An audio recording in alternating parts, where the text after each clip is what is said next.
All right, good afternoon, ladies and gentlemen, and thank you all so much for joining us today. On behalf of AUVSI, I am very pleased to welcome you to today's webinar, See the Big Picture, Remote Operations Center Control of Your Airspace and Aircraft while Managing Contingencies with One Software Application. My name is Shannon Walker, and I'm the Program Manager here at AUVSI and will be your host for today's webinar. Before we get started, we have a couple housekeeping items that we always like to go over. If you have joined us in the past for webinars, you've probably noticed that we made a switch in our platforms, and we are now using Zoom webinars, and there are just a couple minor changes to our standard instructions. So as always, all of the participant lines will remain muted throughout today's webinar. A recording of this program is in progress, and it will be emailed out to all attendees and posted onto auvsi.org, as well as our new engagement platform, Able, within the next week. If you're listening to the broadcast today and you need any assistance, please feel free to send a note to our webinar leader using the chat at the bottom of your screen. Please note also that any links featured throughout the slides will be shared through the chat during the presentation.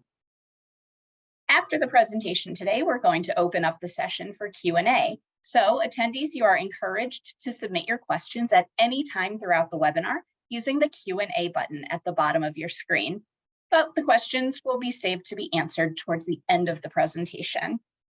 Please note that the Q&A box is a separate one from the chat, so just make sure to submit all of those content questions for our speakers using the Q&A, which can be found to the right of the chat button. All right, well, let's get started. We would very much like to welcome back and thank our sponsors today, Kongsberg Geospatial. And joining us from Kongsberg Geospatial are two excellent speakers, Paige Cutland, their VP of Sales and Marketing, and Chris Gagnon, their Solutions Engineer. So Paige is currently the Vice President of Sales and Marketing for Kongsberg Geospatial and joined the firm in August 2014. Paige has been in industry since retiring from the Canadian Air Force as a major in 2000. Paige flew on the Canadian CP-140 ASW aircraft as a tactical coordinator and mission crew commander. His last posting in the Air Force was to Air Strategic Plans, formulating the initial RCAF requirements for the Justice Strategic UAS capability. Paige joined industry in project management role and has been directly involved in the UAS program delivery and sales to various federal government departments for over 15 years. Paige is a graduate of the University of Manitoba and the University of Ottawa. Joining Paige today is Chris Gagnon, an experienced solutions engineer with a demonstrated history of working in the defense and space industry. Prior to joining Kongsberg Geospatial, Chris worked as a software engineer for General Dynamics Mission Systems and as an electrical engineer for Ultra Electronics Maritime Systems. Chris has proven experience designing and developing mission-critical software for C2 and situational awareness systems. As a solutions engineer, Chris works closely with the sales, customers, development, marketing, design, and product teams to create solutions that will work for everyone. So Chris has a Bachelor of Electrical and Computer Engineering from Dalhousie University. All right, well, Paige and Chris, thank you so much for being here with us today. We're thrilled to have you back. And with that, Paige, I will hand it over to you. Thank you very much, Shannon. And thank you everyone for joining us here today for this webinar. What we're going to be talking about today is the IRIS software for remote operations center applications. So I've got the agenda up here, and we'll talk a bit about Kongsberg and then the IRIS overview, and then some of the aspects of our remote operations center. And then a bit about the IRIS architecture and some of the new features that are coming shortly. And then we'll take a Q&A and answer any of your questions. And by all means, reach out to us. We'd be happy to set up a very detailed deep dive into IRIS or any of the features and provide a live demonstration to you if you have further interest. So Kongsberg Geospatial, this chart is a bit of an eye test, so I don't expect you to read it all, but I just wanted to indicate that we've been around for 30 years as a software development company. We've been primarily focused in delivering mission critical software for military applications, and just about always in the command and control user interface type of application. So you can see a variety of naval command and control programs, surface-to-air missile programs, airborne surveillance programs, and in the last 5 or 6 years, more and more on the drone side. So IRIS itself is built on a product that we call TerraLens. And what's key to TerraLens is that it's a geospatial map software development kit that's really optimized for mission critical real-time applications. So where you tend to see TerraLens used is in air traffic control applications. So Nav Canada uses TerraLens in all of their displays. Raytheon and Telephonics use TerraLens in air traffic control systems they deliver around the world. You also find it in airborne surveillance aircraft. You can see Wedgetail there. It's also in the NATO AWACS. So these are in the mission displays in the back of the aircraft that are literally tracking thousands of different aircraft in real time and presenting that to the operators. And then along the bottom there, you see some other applications like the operator situational awareness for the NASAMS surface-to-air missile system. And we also do the user interface display using TerraLens for the remote air traffic control tower product line from our parent Kongsberg. And then TerraLens is also used in the US Navy Triton aircraft in their ground control system. So TerraLens forms the foundation of IRIS, and IRIS is the user interface application built on top of TerraLens, and that's what we'll be talking about today.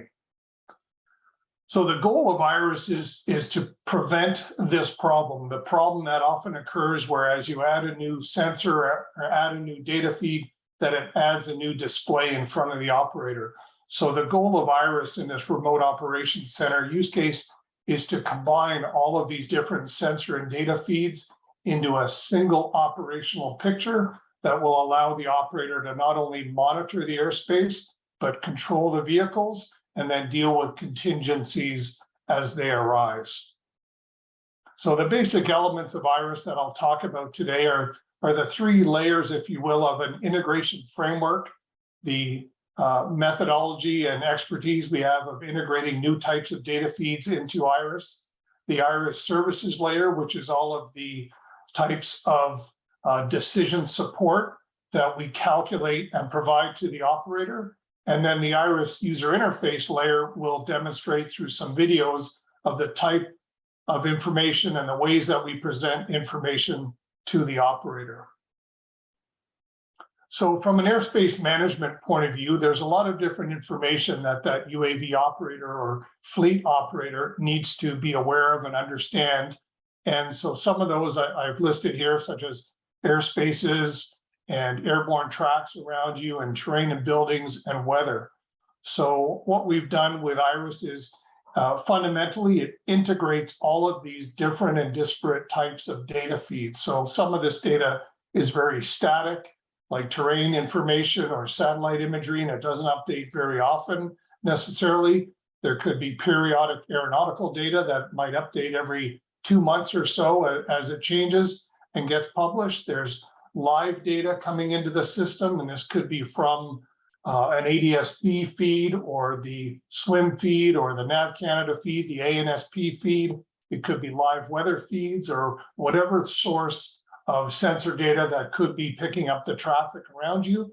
And then there's also the telemetry feeds from your own vehicles. And with all of that data within IRIS, then we can provide those services that I mentioned, which allows us to support the decision-making for the operator.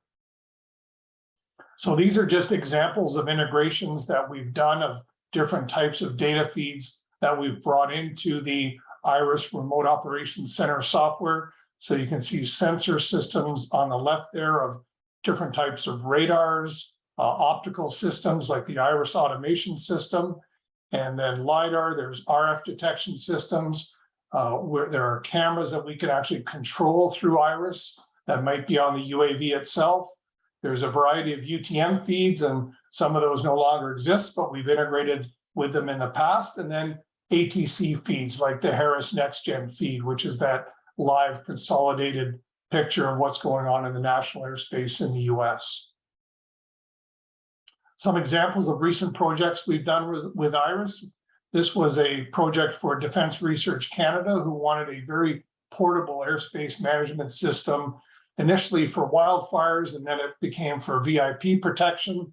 So we integrated 4 different types of radars into IRIS. You see a couple of them mentioned there, the Thales Squire, there was the Kinetic Obsidian, Echodyne, Fortum, also vehicle trackers, GPS tracking, ADS-B sensors. We pushed that picture to a Microsoft HoloLens. So again, it was all about that integration of sensors and data into IRIS for presentation to the operator. Another recent example, we were just out at this facility yesterday for a demonstration. So the Area X.0 is an autonomous vehicle test facility here in the Ottawa area. And again, they have a variety of sensor and data feeds coming into IRIS, and IRIS is used for the visualization of everything that's happening at this facility within their operations center. That includes aircraft, drones, ground vehicles, as well as people themselves moving around on the facility. And all of that is presented in real time to the operator via IRIS, and then we can push that picture via the web to tablets or handheld devices for people who may be moving around in the local area. So here's an example of a video that is showing the situational awareness that is possible within IRIS. So there's no soundtrack per se. I'll just speak to some of the different elements as the video is playing. So I'll start that now. So this is the 2D view, and we're zooming in. You see the vector data background. You see a variety of tracks and UAVs. There's different layers that the operator can turn on. So they've turned on the airspaces here in 2D. They've turned on the location of the various airports and the exclusion zone around the airports.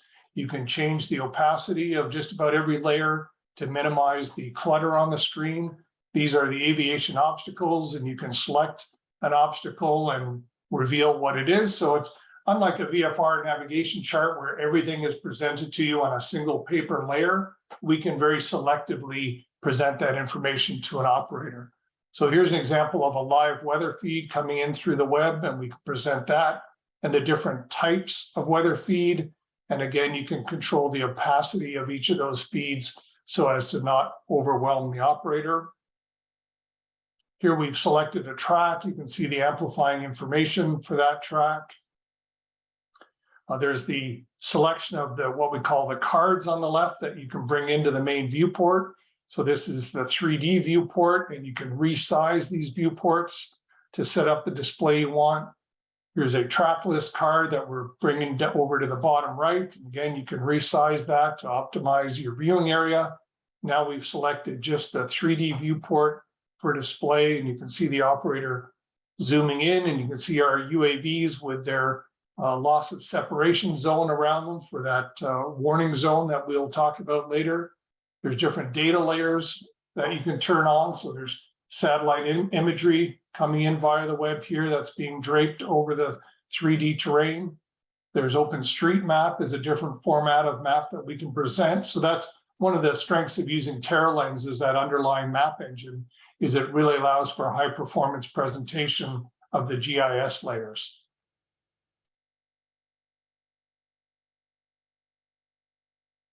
So we're going to zoom in now to the Vancouver areas, and you can see we have some ultra high resolution terrain data, some digital surface model data that came from Vricon, which is now Maxar.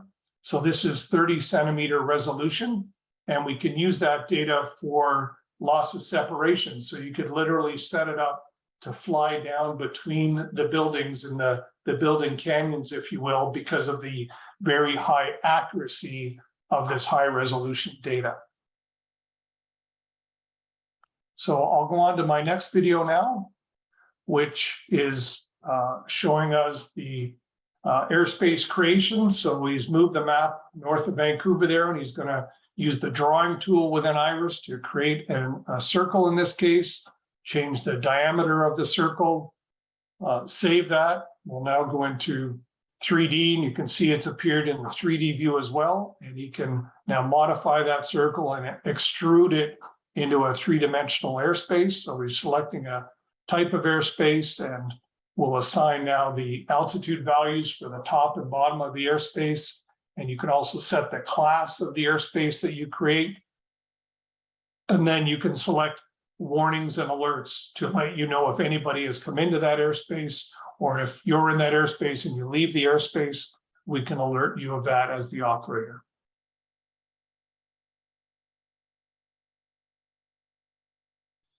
He's just going to rename the airspace now. So it just gives you an idea of how you can create the geofences within Iris.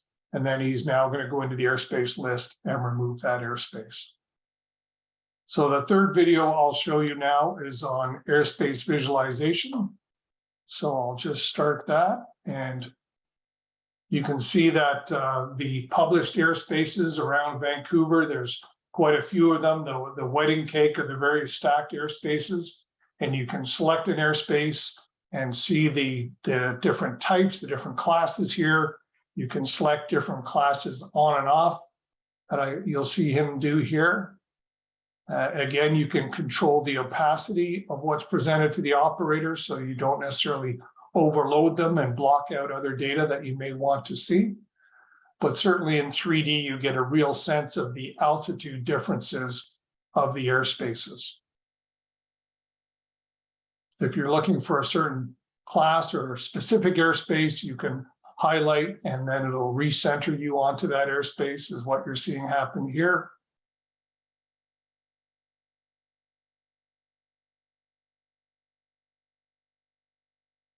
So that's that. So we'll move on now to some of the fleet management aspects of Iris. And one of the aspects for the drones that you'd be controlling is, of course, mission planning, and then the ability to monitor and control multiple ownships. So we'll look at that, and where we found traction with the Iris software is with the drone logistics companies, those last mile delivery companies who are moving towards the use case of trying to control multiple drones from a single operator. So it's a very autonomous, very automated flight path, and the Iris allows that operator to be in the loop for certain aspects of the mission, such as the parcel delivery at the end or any contingency along the way. And then otherwise, the drone is very automated and the operator is just monitoring what's happening. So I'll show you this first video here, which is the flight planning video, the mission planner. So that's a card that we put onto the main display, and we're going to be selecting a route. So we're going to create a file for that name, for that route. And then the operator is going to pick some waypoints here, and you can see as they select the waypoints, we're doing a comparison of the waypoint altitude to the terrain. They're going to save that route. They're going to look for, or in this case, enter some no-fly areas that may be along the route, which you can enter yourself or may already exist as airspaces. And then they're going to set some contingency points, which could be landing zones, landing points along the mission if something was to go wrong. And then in saving all of that, they're going to select the type of UAV that you may be using in your fleet, because you may be using more than one type. And we'd consider the performance of the UAV. And here you can see the pink route that's now been selected that has avoided all of those no-fly areas, as well as considered the contingency points along the way. So this route would now be saved and published to the aircraft for use during the mission. So the next video I'm going to show is on the aircraft management side. So let me just start that. And what we'll show here is the ability to manage more than one aircraft. So you can see there's a number of UAVs being monitored by this operator. You can select which UAV is in focus, is the primary UAV, and the data for that UAV is shown in the top data bar on Iris for the UAV that's in focus. For UAV number 2 here, you can see the warning area that is operator selectable around the UAV, that loss of separation zone.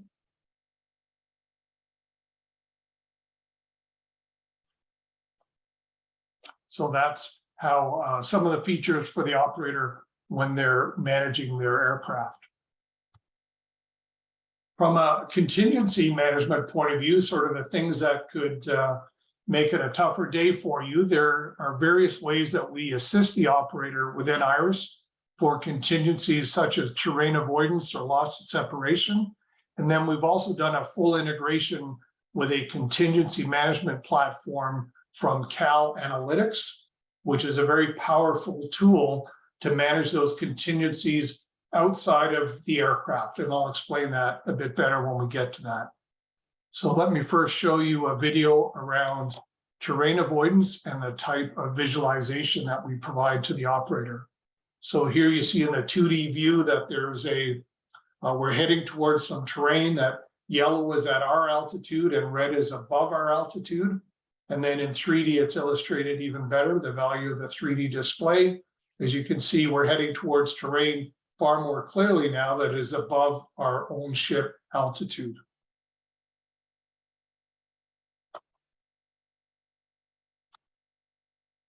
So this next video I'll show is on the loss of separation. So we have a conflict prediction service, one of those services I mentioned within IRIS that is tracking all of those airborne objects. And based on the parameters that you set, it will give you alerts for loss of separation.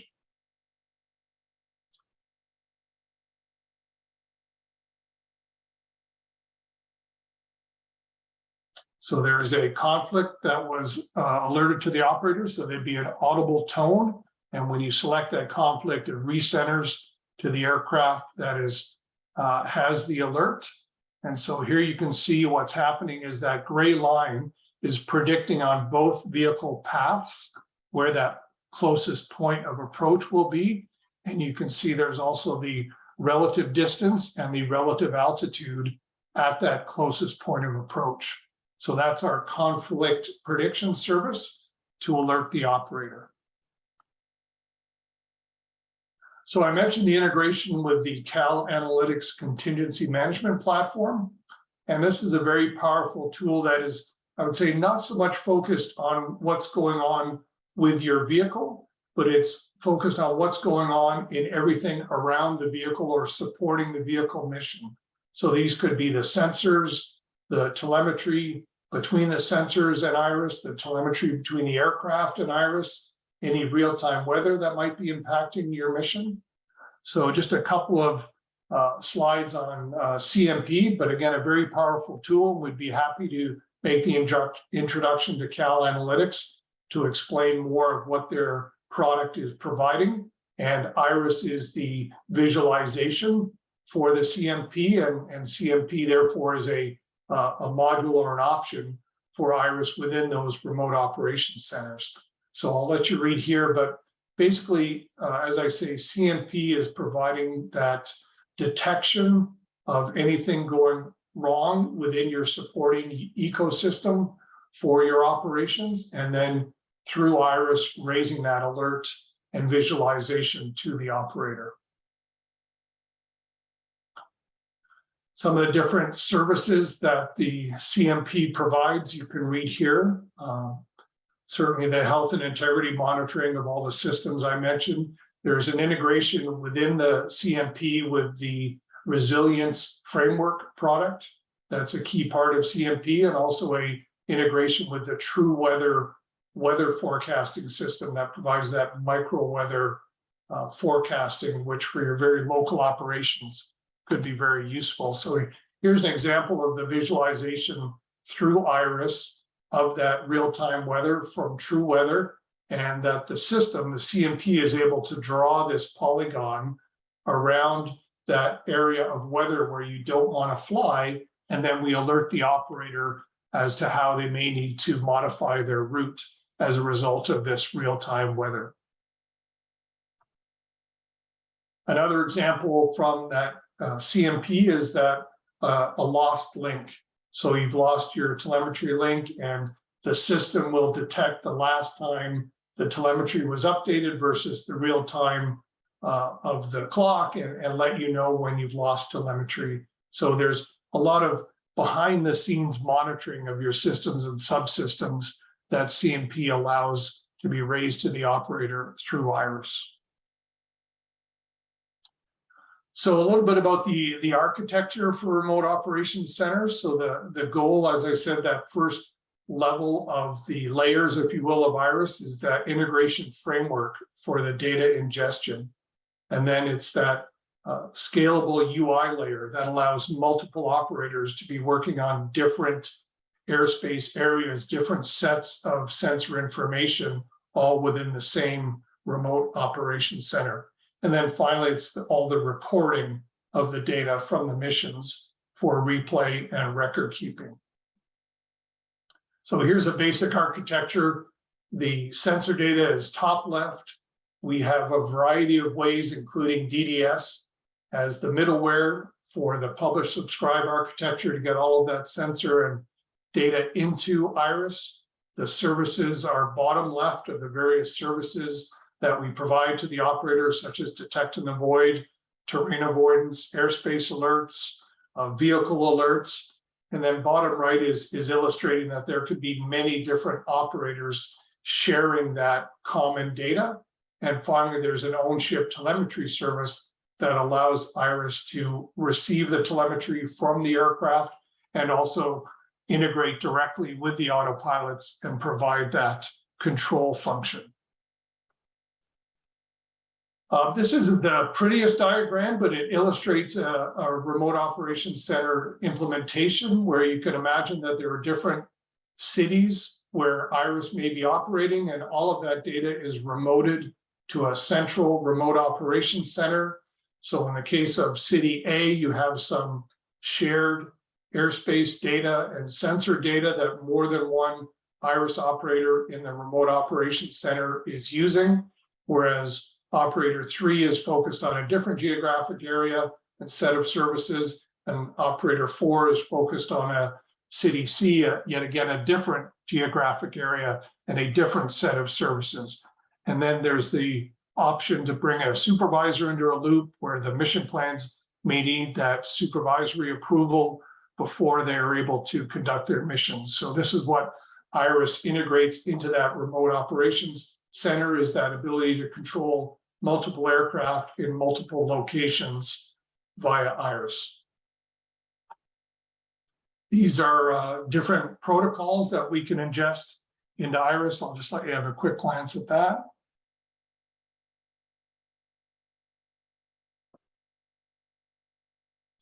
So in addition to the DDS format, we have our own API that allows us to integrate to bring data in or share data out of IRIS. And then some new features coming very soon with IRIS is a sensor correlator function. So we have a client that has funded us to deliver, and we're doing our first trials on scene with live sensors next week. So that's providing a correlator for the Echodyne EchoGuard radars. So in that case, they have 4 different radars, and they don't want to see that duplication of track as it goes from one radar coverage area to the overlapping radar coverage area. So we provide that correlation service within IRIS, so they see a single track as that vehicle moves from the coverage of one radar to the overlapping coverage of a second. And then we provided a very similar multi-sensor correlator for the IRIS Automation Cassia G sensor. So again, you only see that single track rather than overlapping tracks where you have overlapping sensor coverage. Another feature that we're developing with customer funding is a suggestive avoidance visualization. So this builds on our conflict prediction service that I mentioned, and will provide visualization to the operator for the suggested avoidance maneuver that they should take. And so that will greatly improve their ability to make decisions very rapidly, because based on a variety of constraints and data that they've entered and preferences that they've entered, we will basically visualize and list for them the actions that they should take. And then the logical next step from suggestive avoidance is automated avoidance directly to the autopilot and take that human out of the loop, and we will get there soon enough. So finally, we've recently done a Flightbase integration. So Flightbase is a well-known tool for controlling your vehicles through the cloud, through the cellular network. So we've integrated with Flightbase. And finally, high resolution terrain. So you saw a bit of that in the video. And this is a very high resolution digital surface model, as I mentioned, that we can ingest in Iris. And because of that underlying TerraLens map engine, we can display large amounts of data very easily and in a very performant way. So the goal of Iris in summary is to reduce that cognitive load of the operator and get it where a single operator can manage and control multiple aircraft simultaneously. So through a variety of techniques as we go forward, we'll be improving and increasing that level of decision support for the operator to allow the that many-to-one use case. So I think that's all I have for today. So I open the floor to any questions, and Chris, our engineer, is happy to answer the tough questions. All right, great. Well, thanks, Paige. As he said, we will take questions, and we've had a few rolling in as you've been given the presentation. So let's go ahead and jump right in. The first question that we have is, what is the Iris integration framework based upon? Well, I'll start and then maybe ask Chris to add in. So it's basically that ability and that knowledge and experience we have of integrating new sensor and data feeds into Iris. So DDS is an open standard, very often used in military applications for very high reliability, mission critical integration. So that's a fundamental way that we do it, but we also have a REST API that allows us to ingest and export data. Is there anything else, Chris, you'd like to add on integrations? We've also recently integrated MQTT through our API, so we can ingest any data coming from MQTT as well as REST API. All right, perfect. Thank you. And question came in earlier on and asked, said nice high resolution data. Paige, can you calculate multipath effects and C2 link occlusion? So yeah, I understand what that means. And we've talked to a couple of companies who are able to calculate and predict that. And I agree, that would be a very useful layer that we certainly could visualize for the operator, whether it's as a forecast of the conditions they might expect if they fly on that route, or it could even be a real-time calculated visualization of the effects that the aircraft is undergoing. So that's another example of the type of decision support visualization that Iris could definitely support. It wouldn't be something that we would calculate ourselves, but I know there are companies out there who would be expert at that, and we'd be happy to talk to them. All right, perfect. Thank you. Another question came in asking, does your tool automatically include TFRs as no-fly zones? There's several options there. So you could certainly set it to automatically include them as no-fly zones, or you could set it that it's up to the operator to accept it as a no-fly zone. So happy to talk about that more, but it's kind of an it depends answer. All right, no problem. Thank you for that. Throughout your presentation, you mentioned alerts. So what are the separation parameters that would cause an alert? So those are selected by the operator. So let's say, a low and slow drone, you might be able to say, I just want 30 seconds of warning because you're out in the farmer's field or somewhere out in the boonies and there's not a lot of traffic and you're not as worried about needing a lot of warning. But maybe in an urban setting, you might want 2 minutes of warning, or you may want 2 minutes away of advisory, but they'll only give me the hard alert at 1 minute away. So it's something that the parameters are set by the use case and by the operator. They're not hardwired in. It would be up to the user to set those, and then we would alert accordingly. All right, that's fantastic. Thank you so much. Moving on to our next question that came in. Does Iris integrate with UTM? It does, and we've done that several times and in several different ways. And the goal of Iris, I would say, is to be that local, very real-time system. So if you think of Iris as being maybe around that critical infrastructure, such as an airport, and we would have our own local sensors, local radars that are feeding a very real-time Iris picture, but then we would do that integration with a UTM so that we would see the tracks that are heading towards our airspace coverage through the UTM system. And likewise, we can publish what's going on within the Iris coverage out to the UTM system. So we've done that integration in a couple of ways, but we're not trying to be a UTM system or a USS, but I certainly think there's a role for us to integrate with a USS. Perfect. Thank you so much. We got some positive feedback saying, well done, Paige. And then the question that followed is Iris cloud-based or client-based? Is it a cloud-based or client-based server, or can it be either? So I think the positive feedback was my mother. She's very supportive.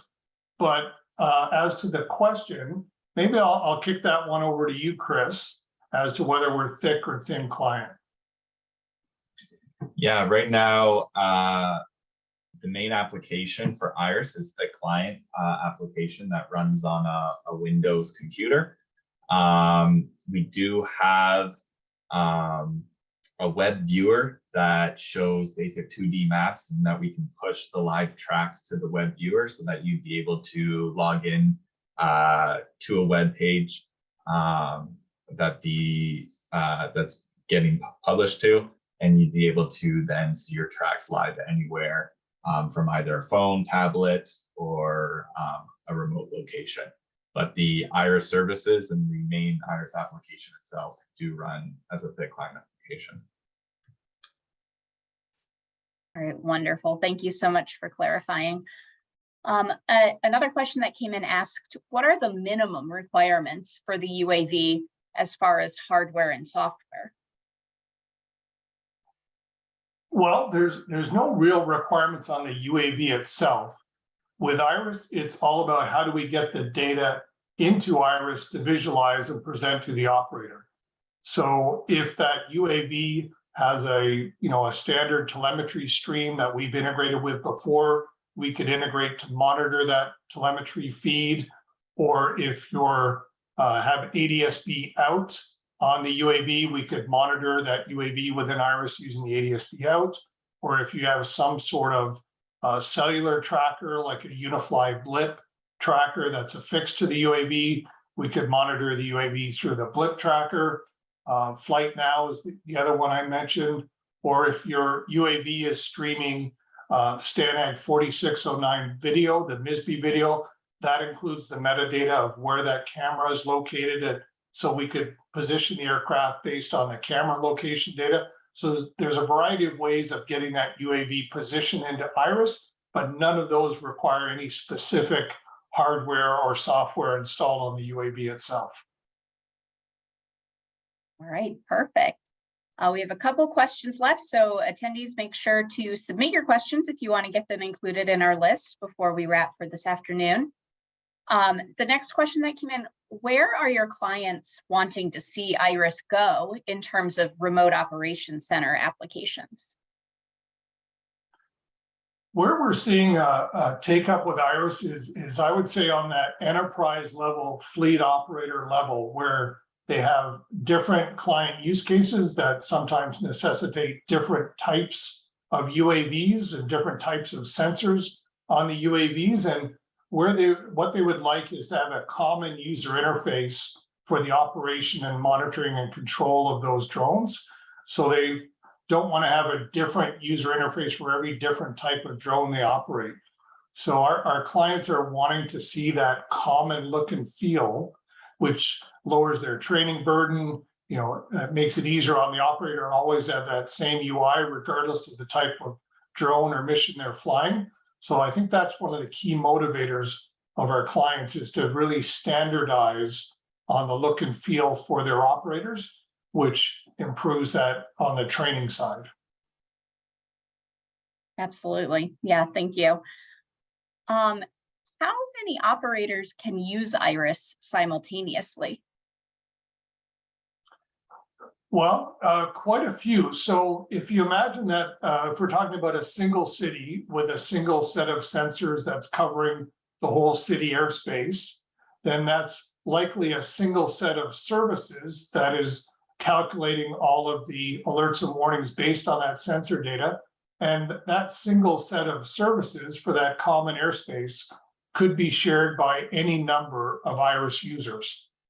Or you could have that within that city airspace, groups of IRIS operators that are perhaps one group's on the west side of the city, one group's on the east side of the city. They have different sets of sensors, different sets of services, but there's no theoretical limit on the number of operators who could share that set of services and use the same airspace data within IRIS within that operation center. Well, that's fantastic. Thank you. If somebody were interested in talking to you further, pricing out, seeing what their options are, what would be the best way to contact you? I would say just reach out to the email address you can see bottom right on this screen, which is maybe too small to read, but it's info@kongsberggeospatial.com, or just go to our website, www.kongsberggeospatial.com, and there's an info page there that you can contact us at, or just reach out to me via LinkedIn, Paige Cutland, and we'd be happy to have that sort of discussion with you. Great, well, perfect. I'm looking at our Q&A list and I think we've exhausted it. So we might end up wrapping a bit early today. And with that, on behalf of AUVSI, I would really like to thank you, Paige, and thank you, Chris, for Paige, the excellent presentation and the discussion today. Attendees, just so that you know, you will receive a link to access this webinar recording within the next week or so, along with a copy of the slide deck. Another exciting new feature is that all of our webinar recordings are now available on AUVSI's learning and engagement platform, AVL. So when you receive the viewing link, there will be some additional information about accessing the recording through that platform. So we would once again like to thank our sponsors today, Kongsberg Geospatial, for their generous support of this webinar. And be sure to check back frequently to see future webinar offerings, including Kongsberg's next webinar, which is tentatively scheduled for November 9th. And to register, you just visit our website at auvsi.org, click on events and webinars. So if you have any additional questions or comments about today's program, please feel free to reach out to our education team at education@auvsi.org. So lastly, today's program is copyrighted by AUVSI and with all rights reserved. So thank you all for joining us today. Thank you, Paige. Thank you, Chris. And we hope you have a wonderful afternoon. Thank you very much.